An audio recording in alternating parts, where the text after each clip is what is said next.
بسم اللہ الرحمن الرحیم۔ السلام علیکم، میں ہوں آپ کا میزبان ساجد گندل۔ آج 24 مئی ہے سال 2022۔ لندن میں بیٹھا مجرم نواز شریف پاکستان پر بھاری پڑ گیا ہے۔ پہلی شہادت بھی ہو گئی ہے۔ کریک ڈاؤن، تشدد، گرفتاریاں، رات بھر کیا چلتا رہا۔ رانا ثناءاللہ کی فساد کروا کر مارشل لا لگوانے کی کوششیں کیا شروع ہو چکی ہیں؟ اسلام آباد ہائی کورٹ سے پی ٹی آئی کے لیے ایک اچھی خبر آئی ہے، اس پر بھی بات کریں گے، اور اس وقت تازہ ترین کیا صورتحال ہے اس پر بات کریں گے۔ امید کروں گا کہ آپ سماعت کرنے کے بعد ہمیشہ کی طرح اپنے قیمتی فیڈ بیک سے ضرور آگاہ کریں گے۔ پچھلے چند دنوں سے اس طرح کی اطلاعات تھی کہ موجودہ امپورٹڈ حکومت کسی بھی صورت کے اندر یہ لانگ مارچ نہیں ہونے دے گی، اور اس کی ایک بڑی وجہ بھی نظر آ رہی تھی کہ میڈیا چینل جس طرح جیو، ڈان، دنیا اور باقی جو چینلز ہیں ان کے اندر ایک ماحول پیدا کیا گیا اور ایک پورا بیانیہ بنانے کی کوشش کی گئی کہ یہ پی ٹی آئی جو ہے یہ فسادی ہے، انہوں نے پہلے بھی پی ٹی وی پر حملہ کیا، پارلیمنٹ پر حملہ کیا، شلواریں لٹکائیں سپریم کورٹ کی دیواروں پر، لہذا یہ ایک فاشسٹ قسم کی پارٹی ہے۔ اگر یہ اس کو سائیڈ پر لگا دیا جائے تو باقی زرداری ہیں، نواز شریف ہیں، فضل الرحمان ہے، بڑے اچھے سیاستدان ہیں، وہ سب چونکہ ان کا اتفاق ہے تو ملک اچھے طریقے سے چل سکتا ہے۔ اور پھر یہ بھی بتایا گیا کہ پی ٹی آئی کو آگے لانے والی اسٹیبلشمنٹ تھی، اور اب اسٹیبلشمنٹ کو اسے کسے کنارے لگانا پڑے گا۔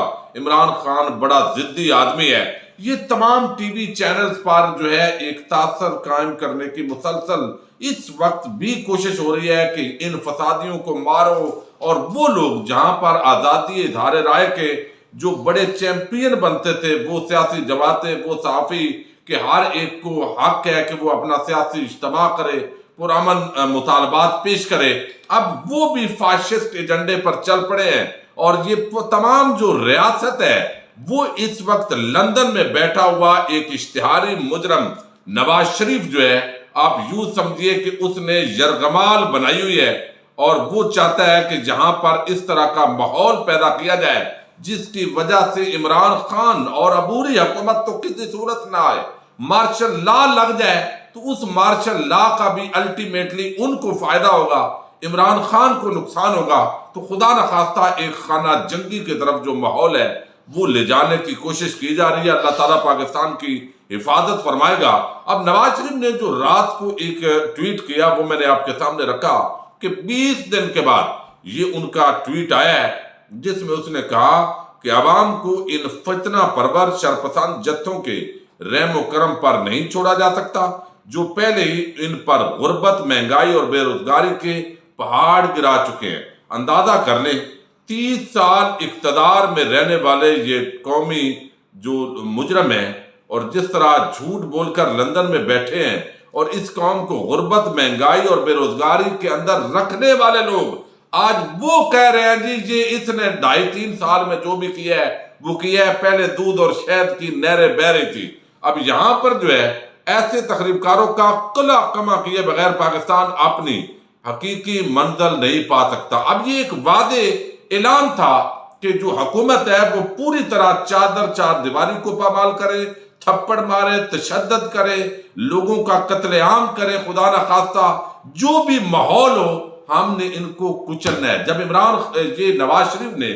لندن سے یہ اعلان کیا تو اس کے ساتھ ہی پاکستان کے اندر جو ہے وہ رات گئے کریک ڈاؤن کا آغاز کر دیا گیا، اور آپ اس قوم کے مقدر کو ملاحظہ کیجئے کہ کس طرح کے لوگ اس قوم پر مسلط ہوئے ہیں۔ اب ایک شخص جو ہے پولیس مین، وہ اس کی شہادت ہوئی ہے، انا للہ و انا الیہ راجعون، ماڈل ٹاؤن کے اندر، اور ریٹائرڈ ایک فوجی آفیسر کے گھر انہوں نے ریڈ مارا ہے، اور وہ کہتے ہیں کہ ہم نے سمجھا کہ شاید کوئی چور یا ڈاکو گھس گیا ہے، اور وہ بہرحال اس طرح ان کو گرفتار کر لیا گیا ہے۔ اب ان حالات کے اندر جس طرح یہ کمال علی جو ہے جس کی شہادت ہوئی ہے، چونکہ وہ تو ظاہر ہے ایک ڈیوٹی پرفارم کر رہا تھا، اب ان حالات کے اندر اس کا بڑا دکھ اور درد لے کر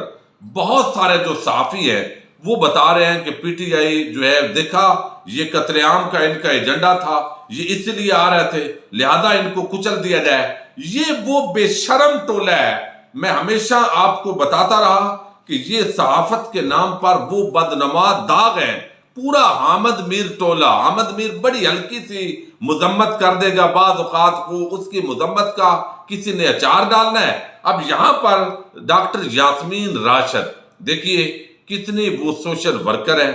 ایک کینسر کی مریض ہیں، وہ کس طرح زمین پر بیٹھ کر احتجاج کر رہی ہیں۔ پھر ڈاکٹر علامہ محمد اقبال رحمۃ اللہ علیہ جو پاکستان کے اس باقاعدہ طور پر جو نظریہ ہے، وہ جو خواب دیکھنے والے ہیں، ان کے گھروں کے آج دروازے توڑنے کی کوشش کی گئی۔ وہاں پر ولید اقبال کی گرفتاری تھی اور وہ ناصرہ جاوید صاحبہ جو جسٹس رہ چکی ہیں وہ باہر آئیں اور انہوں نے کہا کہ کس طرح کا ظلم ہے۔ اب اس پر آپ اندازہ کر لیں کہ ہارون الرشید نے بڑی ایک زبردست بات کی ہے۔ وہ کہتے ہیں چلو بھر پانی میں ڈوب مرو، آدھی رات کے بعد علامہ اقبال کی بہو کے گھر کا گیٹ توڑنے والوں، ان پولیس والوں پہ خدا کا عذاب نازل ہو، نواز شریف، شہباز شریف اور حمزہ پر خدا کا عذاب نازل ہو، رانا ثناء اللہ کو جنہوں نے جنرل ڈائر کا کردار سونپا ہے۔ اگر ایک گھر وہ کہتے ہیں ڈائن بھی جو ہے وہ چھوڑ دیتی ہے، تو اگر وہ گھر آپ چھوڑ دیتے تو کیا ہو جانا تھا، کتنے لوگ نکل آنے تھے۔ لیکن جب اس طرح کے فسادی لوگوں کو، اس طرح کے ڈاکوؤں کو، چوروں کو ساز باز کے ذریعے ملک پر مسلط کر دیا جائے تو پھر وہ ایسے ہی ہوتے ہیں حالات۔ اب یہاں پر جو ہے جو لوگ گرفتار ہوئے رات کو، آپ کو علم ہے بڑی جو قیادت ہے وہ گرفتار نہیں ہوئی۔ میں اس وقت عمومی چونکہ ایک بندے کا اگر آپ کے سامنے سٹیٹمنٹ رکھوں گا تو بہت معاملات لمبے ہو جائیں گے، لیکن ایک جو پرامن انقلاب ہے اس کی بنیاد رکھ دی گئی ہے۔ چونکہ لوگ جو ہے وہ بڑی لیڈرشپ گرفتار نہیں ہوئی، خود ہی حکومت نے پورا پاکستان بند کر دیا ہے۔ جب پورا ملک آپ خود پنجاب خاص طور پر خود ہی حکومت نے بند کر دیا تو اس کا مطلب ہے کہ وہ جو لانگ مارچ ہونا تھا، جو حقیقی آزادی مارچ ہونا تھا، آپ خوف زدہ ہو گئے، گھبرا گئے اور آپ نے خود ہی ملک کو بند کر دیا ہے۔ اور جو بے شرم صحافت کے لبادے کے اندر اور پیپلز پارٹی جیسی جماعت جو جمہوریت کی چیمپئن بنتی ہے، چونکہ یہ چور انہوں نے لوٹنا ہوتا ہے، یہ طاقت کے حریص ہیں، انہوں نے اپنے قبضے کو جو ہے وہ آگے لانا ہوتا ہے، اس لیے یہ اپنے آپ کو جمہوریت کے چیمپئن تو صرف ٹائٹل کے طور پر استعمال کرتے ہیں۔ اسلام آباد ہائی کورٹ کے چیف جسٹس اطہر من اللہ کے سامنے درخواست رکھی گئی، انہوں نے کہا کہ ناجائز گرفتاری نہیں ہونی چاہیے، لیکن جسٹس قاضی فائد عیسیٰ نے جس طرح فیض آباد دھرنے کے اندر کچھ پیرامیٹر طے کیے ہیں احتجاج کے، ان دائروں کے اندر جو ہے وہ احتجاج ہونا چاہیے۔ دوسری طرف لاہور ہائی کورٹ کے اندر بھی ناجائز ہراساں کرنے کی درخواست دے دی گئی ہے، انہوں نے بھی کل تک جواب طلب کر لیا اور کل تک ویسے ہی گرفتاریوں کی کوششیں ہوں گی۔ لیکن بڑی جو لیڈرشپ ہے اس میں حماد اظہر ہوں، محمود الرشید ہوں اور آگے ڈاکٹر فردوس عاشق اعوان، جہاں جہاں چھاپے مارے گئے وہ آپ کے سامنے رکھنا ضروری ہے۔ اس وقت ARY نیوز کو بلیک آؤٹ کیا جا رہا ہے، کیبل آپریٹرز کو کہا جا رہا ہے کہ یہ چینل فوری طور پر بند کریں اس کی نشریات کو، تاکہ یہ عوام تک جو اصل حقائق ہیں اور آگے جو پورا خون دیکھیے، ایک شخص جو ہے بڑے افسوسناک صورتحال ہے، ایک پولیس والے کی شہادت ہوئی، اب اس کے نام پر جو سیاست ہے پوری نون لیگ کرے گی، لیکن آپ گرفتار کیوں کر رہے ہیں؟ بھئی کیا پرامن طور پر وہاں احتجاج کرنا شہریوں کا حق نہیں ہے؟ یہ ملک آپ کو ٹھیکے پر دے دیا گیا ہے۔ پھر ایک ایسا تاثر بنایا جا رہا ہے کہ جنرل باجوہ صاحب نے ایک شخصیت، یعنی وہ کہتے ہیں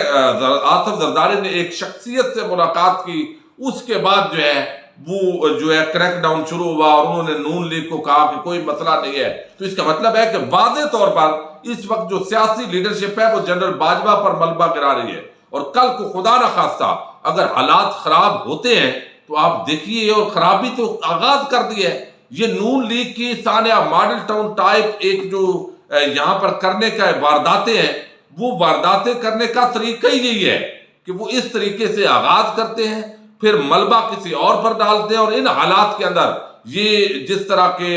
ہماری فوجی لیڈرشپ نشانے پر ہے، گزشتہ روز سابق فوجی افسران نے جس طرح کا خط لکھا وہ بھی آپ کے سامنے ہے۔ اب یہاں پر پولیس نے ڈاکٹر فردوس عاشق اعوان کے گھر کے باہر ہے، عثمان ڈار کے گھر کے باہر ہے، اسی طرح فواد چودھری کے گھر کے باہر ہے، اسی طرح شیخ رشید کے گھر میں داخل ہوئی، اسی طرح حماد ادر کے گھر میں داخل ہوئی، پھر ڈاکٹر جو ہے وہ آگے جا کر وہ کہتے ہیں بابر اعوان، حالانکہ وہ وکیل ہے اور ابھی اسلام آباد ہائی کورٹ نے وکلاء کی گرفتاری سے فوری طور پر روک دی ہے، اور پھر وہ فیاض الحسن چوہان کے گھر کے اندر داخل ہوئی، پھر زرتاج گل وزیر وہ تو لانگ مارچ لے کر نکل پڑی ہیں، اور اس کے ساتھ ہی سینئر قانون دان برہان معظم ملک کی قیادت میں پنجاب سے نامور وکلاء کے گروپ نے صدر لاہور بار راؤ سمی، سیکٹری عمار یاسر، شاکر چال سمیت یہ چیئرمین پی ٹی آئی سے پشاور میں ملاقات کی، اور لاہور کے جو وکلاء ہیں انہوں نے پی ٹی آئی کے اندر بڑی تعداد میں شمولیت کا اعلان کر دیا ہے۔ اب یہ ساری چیزیں کروا کر یہ ماحول کو جس طرف لے جانے کی کوشش ہو رہی ہے، تو یہ بڑی لیڈرشپ گرفتار نہیں ہوئی، عوام نے باہر نکل آنا ہے۔ عمران خان نے واضح کیا ہے کہ یہ فاشسٹ قسم کے ہتھ کنڈے اس لانگ مارچ کو روک نہیں سکتے۔ آپ کہیں گے تعداد تھوڑی آئی ہے، بھئی اگر تعداد تھوڑی آئی ہے اور خدا نہ خواستہ اس ملک کا اب جو بھی نقصان ہوگا، تمام پی ٹی آئی کے ورکرز کو پرامن رہنے کی ضرورت ہے، اور ان کی صفوں کے اندر بھی یہ اپنے نون لیگ کے تخریب کار داخل کر سکتے ہیں۔ یہ ان کے ہمیشہ ہتھ کنڈے رہے ہیں۔ جب انہوں نے سانیہ ماڈل ٹاؤن بپا کیا تو انہوں نے کوشش کی کہ ہم یہ ثابت کریں اور ماحول بنائیں کہ وہاں اندر سے فائرنگ ہوئی تھی، لیکن وہ یہ ثابت نہیں کر سکے تھے چونکہ کیمرے موجود تھے اور ساری چیزیں وہاں واضح ہو گئی۔ اب دیکھیے کہ یہاں پر جتنے معاملات آگے بڑھ رہے ہیں، یہ مارشل لا اب نون لیگ جو ہے وہ لگوانے کی پوری کوشش کر رہی ہے۔ عمران خان نہ آئے، مارشل لا لگ جائے تھوڑے عرصے کے لیے، یہ مارشل لا بھی ان کو فائدہ دے گا، چونکہ عمران خان کے خلاف اس وقت اسٹیبلشمنٹ بھی ہے، لہذا راوی جو پل ہے اس کو بند کر دیا گیا، کنٹینرز لگا کر جی ٹی روڈ بند کیا گیا ہے، موٹر ویز بھی فوری طور پر ابھی بند کرنے کا سلسلہ شروع ہو چکا ہے۔ تو ٹوٹل جو ملک ہے وہ آپ نے خود بند کر دیا، تو کوئی بات نہیں، عمران خان اگر لانگ مارچ کل سمجھیں گے تو آگے 5 دن بعد کی کال دے دیں گے، اور پھر عوام تو ویسے ہی خیبر پختونخوا سے آئے گی، اور پھر جتنے بندے بھی جو شہادتیں ہوں گی اس کے ذمہ دار رانا ثناء اللہ اور لندن میں بیٹھا ہوا نواز شریف ہوگا، اور پھر اس ملک کے جو اسٹیبلشمنٹ ہے ان کے خلاف بھی عوامی جذبات ہوں گے۔ اور میں یہ چیف آف آرمی سٹاف سے ریکویسٹ کرنا چاہوں گا کہ یہ نون لیگ اور ان لوگوں کا ایجنڈا ہو سکتا ہے کہ عوام اور فوج کو آمنے سامنے لایا جائے اور یہ تاثر دیا جائے کہ جو بھی یہ کارروائیاں کر رہے ہیں اس کے پیچھے فوج ہے، اس تاثر کو آپ کی طرف سے زائل کیا جانا انتہائی ضروری ہے۔ اب یہ سارا جو بیانیہ بنایا جا رہا ہے، بہرحال تمام پاکستان کے اندر خاص طور پر یعنی پنجاب کے مختلف اضلاع میں پی ٹی آئی کے ورکرز کی لسٹیں بنی، لیکن یہ عام بات ہے کہ کوئی بڑی جو عام لیڈرشپ ہے وہ گرفتار نہیں ہوئی۔ وہ کل ان کا بڑا امتحان ہے، یقیناً پاکستانی عوام باہر نکلے گی اور پرامن احتجاج ہر ایک کا حق ہے۔ کل کو بلاول نے احتجاج کیا، یہاں فضل الرحمان دندناتا رہا اسلام آباد کے اندر، ان کو نہیں روکا گیا، اور آج روک کر ایک ماحول بنانا، اور ٹی وی چینلز جو بددیانتی اور خیانت کر رہے ہیں، پوری پاکستانی قوم کو علم ہے، لیکن بہرحال یہ دن 12 بجے تک کے حالات ہیں، رات گئے چھاپے، گرفتاریاں، تشدد، یہ پورا ماحول بنایا گیا۔ پھر رانا ثناء اللہ نے اپنے فسادوں کا آغاز کر دیا ہے، مارشل لا لگوانے کی ان کی کوشش ہے، اپنی نون لیگ کے لوگ پی ٹی آئی کی صفوں میں داخل کر کے یہ تخریب کاری کروا سکتے ہیں تاکہ پی ٹی آئی پر الزام لگے۔ ایکس سروس مین سوسائٹی اور سب نے احتجاج کیا ہے، عدالتوں سے بھی ریلیف کا سلسلہ شروع ہوا ہے، لیکن یہ عمل درآمد نہیں کریں گے چونکہ آئی جی اسلام آباد تبدیل کر کے یہ اپنے خاص بندے کو اور نوکر کو لے کر آئے ہیں۔ دیکھتے ہیں آنے والے لمحات کے اندر، چونکہ لمحہ بلمحہ صورتحال بدل رہی ہے۔ 12 بجے دن کے حالات کے بعد اگلی صورتحال پر تفصیل کے ساتھ اگلی ویڈیو میں ذکر کریں گے۔ اپنے میزبان ساجد گندل کو نیکسٹ ویڈیو تک کے لیے اجازت دیجیے۔ اللہ حافظ۔